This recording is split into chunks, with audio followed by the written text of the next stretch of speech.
Good morning, everybody. I was tempted to try the Turkish version of that, but I couldn't quite get the pronunciation right, so I'm not going to try it. I've been asked by Webrazzi to come today and give a short presentation on how you get your first sale in Europe/UK. I'm going to talk about the UK because I'm a UK national. And I'm going to give it from a perspective of a UK sales employee working for a Turkish startup employer. So that's me. I won't talk too much about me. I've been in digital now for about 18 years. Most of that time has been spent in mobile. And apart from working for, I think it was 4 years I spent at WPP working for an agency, most of that time has been spent working with various tech startups. And a number of those have been international businesses, foreign businesses. So I think I worked with 2 German companies, a Swiss, French company, and now I'm working for a Turkish company, which I'm very, very excited about.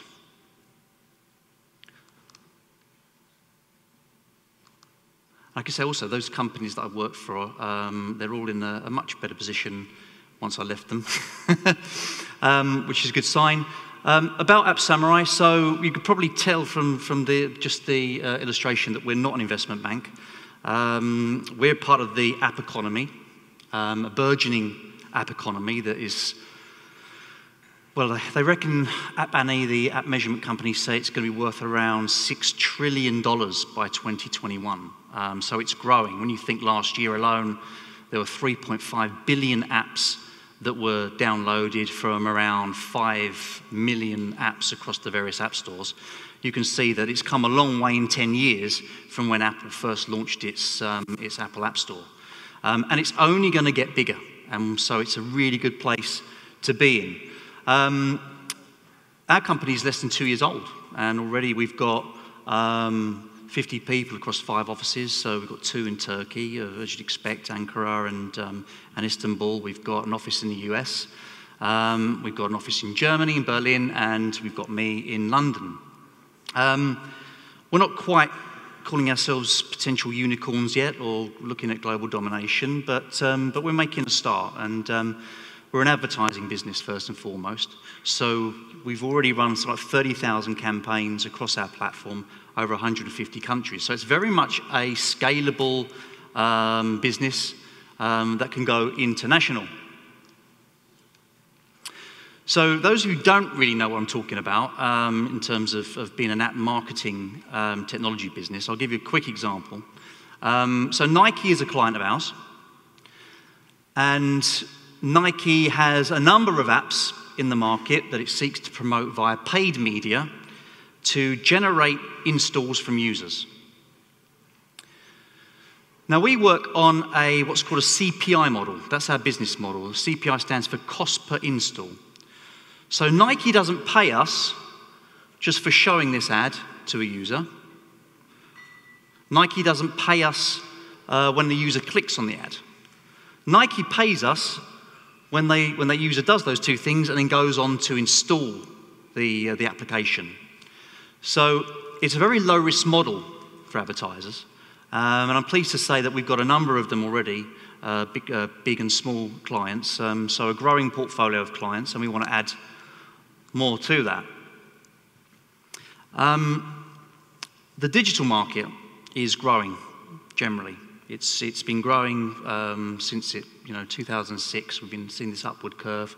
It's actually doubled from 2012 to 2017. So I don't know if you've seen this study. It was recently, I think it was launched last week, and it was published by the IAB Europe. So do have a look. Whether that growth gets a little bit stunted because of GDPR and e-privacy, we'll see. But this is obviously taken from, I think, H1 of 2017. So we haven't seen that impact yet. All of this growth, by the way, this growth is from mobile. And it's not just in a few territories. It's across all 27 countries that were involved in this study. But the UK is still number 1.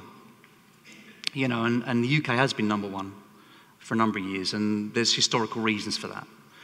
It was in the 90s that the big American publishers, AOL, Yahoo, MSN, they all come to the UK first and they make their inventory available. So that's why we've got a bit of a head start on the other countries. So of course, when you look at this and you're a company like AppSamurai and you think, well, we want to grow our business, we want to scale, we've got the technology to do it, it really makes sense to have someone in the UK. The UK is a difficult market. Okay, there's low barriers of entry, particularly from a technology perspective, but it's, you know, with a mature market, there's a lot of cynicism, skepticism about new entrants that come into it, so it's not easy. And what I find is that a lot of companies make the mistake of trying to just dip their toe in the water. They might use someone from the local office to come over and try and speak to a few people, or they'll hire someone quite junior. And that's usually a mistake. You've got to allocate the right level of resources and investment when you're going to start up in the UK market. It's not simple. And that's probably equally true of France, US, and other countries. But as I say, because the UK is more mature, there's very cynical people out there. When I go into agencies, I remember working for a German company, and I went in to see an agency, and I said, look, this is a great platform. It was built in Berlin. The guy looked at me and said, yeah, but it's not from Silicon Valley, though, is it? You know, there really is that sort of feeling that anything that comes from America is great and something from the East is not so good. So you need someone to challenge those misconceptions. You need someone senior, someone like me, someone who's been through it all, who understands that it's a frustrating time. You need someone robust. You're going to get knockbacks. And so if you've been through that before, you know what's coming, you know what to expect. So I got the job, and I did my training. I went over to Ankara, met the team. But already in my head, I'm thinking, how do I make a start with this technology? What do I do? Who do I approach? So when I'm developing my strategy, I'm thinking, well, I've got a number of questions, but I've just chosen 3 here. The first one is, what immediate opportunities are there? Where's the low-hanging fruit for me? Are there contacts I can phone up straight away, give me a deal? Are there people that have made inquiries to my Turkish office, UK companies that are interested in talking to us? Have we had any leads? Are any of my management team, the board, or even the investors, can they give me a hook in somewhere that I can use? So I'm going to be thinking about immediate opportunities. Who is spending? Who's spending on apps? Who's spending on user acquisition? When you speak to a number of networks, and I speak to my colleagues that work for other networks in this space, they usually tell me Pareto's law applies, 80-20 rule. So 80% of their spend, their revenue is generated by 20% of their clients. So those 20%, they tend to be the big entertainment brands in mobile. I'm not going to call them gaming companies anymore. They're entertainment brands. I'm talking about King.com. All these casual games from King.com, Candy Crush. You've got other companies like Zynga. All these guys, they're spending a phenomenal amount of money. Social casino games now. I was told at the Casual Connect event that we're currently at, I was told that these guys can spend anything up to $200 million a year. If I can get a small percentage, 1% of that, I'm going to be very, very happy from just one of those companies. So those are guys that are definitely going to be on my radar. And then you've got to think about the market conditions, because this market, it changes, digital changes all the time. At the moment, we've got GDPR, and that's affecting a lot of big publishers. So if I talk to The Guardian, for example, which I did, they told me, come back to me in September. Don't talk to me now. I've got so much to do with GDPR. I've got to get various consents. I've got to do a new SDK. You know, let's wait. So I'll park that. But cryptocurrency, that could be something worth going after right now, especially when you hear that, you know, they're being banned by Facebook and Google. They're not allowed to advertise on those platforms. I'll take your money. So once I've thought about all these things and I've got my strategy in place and I'm going to go and out to the market, then it's about executing. First thing you've got to do is be prepared. I always make sure that I've got all my contacts in one place. Your contact strategy has to be there. I've got leads, contacts on many, many Excel spreadsheets in many places on different machines. So collate them all into one place. And most companies, even small startups, will have a CRM system. So Salesforce is probably the obvious one. We use a different one, but make sure you've got all your leads in one place. Makes it a lot easier to start going out there and making your contacts. My approach, when I go out and speak to people for the first time, is very much email-based. 10 years ago, I probably would have used the phone a lot more, used the phone more than email. But we're now in the age of millennials. Millennials use their phone for everything except for picking up calls. They don't like making phone calls, it's alien to them. So now I do an email approach and it works quite well. I devised this 1, 2, 3 email approach. So if you hopefully take something away today, if you're in sales, this might be quite useful. So my first email, very short, 150 characters maximum. Use a couple of punchy lines saying, work with App Samurai and we will add value to your user acquisition campaign. Try and personalize it if you can. Oh, I saw that article you wrote on LinkedIn. Can I have a chat with you? Keep it short, keep it sweet. You hate those emails that you see, those really long emails, those template ones, you know, long-winded. No one reads them. Just put them, just bin them. So you might get a response to that, but most likely you won't. So then email 2 arrives in their inbox, usually about 3 days after. And I'll start with that email by saying, I don't know if you managed to read my last email that I sent you, but I really want to speak to you. You know, I want to tell you about this new platform that can save you time, effort, and money. That usually plays on their guilt. Oh, yeah, I feel a bit bad. I didn't get back to Richard. I should have done. Why didn't I? It's worth a conversation. Yeah, I'll spend 15 minutes. I'll get back to him. But even then, people still ignore it. And I have to go to email number 3, which goes, I send 2 days after that. And that email, I always start with, Dear John, I won't contact you again, but I want to take this last opportunity to speak to you about whatever. That's using psychology. That's pulling it away from them. You can't have it now. You don't want it. They don't like that. Everyone's here probably now, I don't know if it's a 21st century curse, but we all seem to suffer from FOMO, fear of missing out. And I play upon that with that email. So that would probably get me, I'd say probably as a 30% conversion rate, just using that email alone.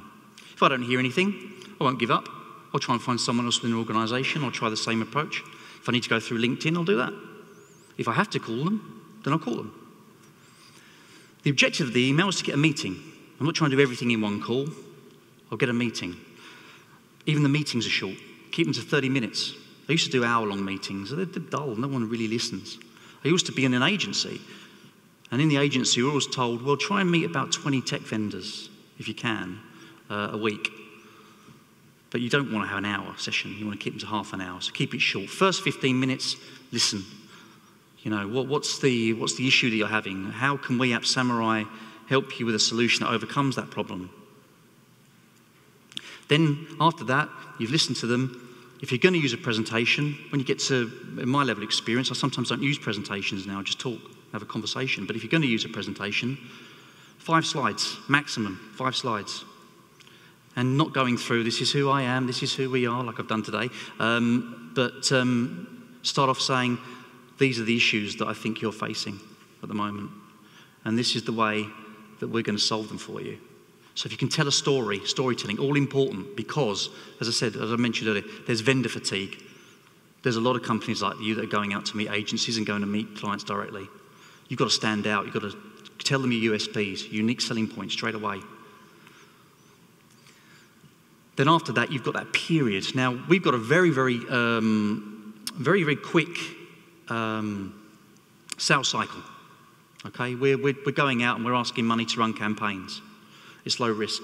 There's low wastage. When you give us the money, you know, you're only going to pay us for when we get an install, we're getting an action for you, a result. So you should be able to close it quite quickly, but I've worked in startups where that hasn't happened, you know, and the sales cycle could be quite long. And that's where most people make their mistake. They just let things die. So you have the meeting, yeah, cheers, I'll see you soon, yeah, bye. I'll send you the deck. Then you don't follow up, and it just dies. You've got to find a way to keep engaging with that person, keep it going. Because if you don't, it will fall. And no one wants that pipeline. You have that pipeline, and there's all these old deals that's still in there, and you say to your salesperson, why have you still got it? That's like 60 days old. Oh, yeah, sorry, I should take it out. Get to the no. If you can't get a yes, get to the no. Anyway, I don't want to sound like Alec Baldwin, because I think, you know, with that, not that much of a hard closer or a hard ball, but the sales principles, they still apply no matter what industry you're in. And if I need to get that deal, then I might try an incentive. I might say, look, you want to work for us for the first time? You know, maybe I'll tap into some promotional budget. Maybe you can use something like that to get you up and running. That sometimes works. So I'll end. I mean, so it was about getting your first deal in the UK. I did get my first deal. I got it in 2 weeks. I was actually in Ankara, and it came from a mate, my best mate, who works for a demand-side platform. And he said, Rich, can you help me? I've got this huge campaign from eBay. They've got 100,000 euros they want to spend, but they want to promote this app, and they want it on a CPI basis, and I don't think I'm going to be able to do it for them. Can you help? Yeah, you too, right, I'll help. Thanks very much. And that was my first deal. And unfortunately, I haven't had anything that big since, so I'm under a little bit of pressure from my employers now. I've set that high expectation. But anyway, look, guys, that's it from me. I've only got 20 minutes. I hope I've given you some useful points that you can take away from today. Does anyone are we doing questions, or does it all come afterwards, or what? We can get questions if you like. Any questions? Usually, when I ask if there are any questions, usually there's none. But I'm going to try in London. In Turkey, they don't usually ask questions. Let's see if they do in London. Any questions? And this is the worst feeling I usually feel. I mean, like on stage, you're asking people if they have any questions. Usually there's none. So it's like a couple of seconds silence. So no questions. Thanks, Richard. Lovely. Thank you. Cheers.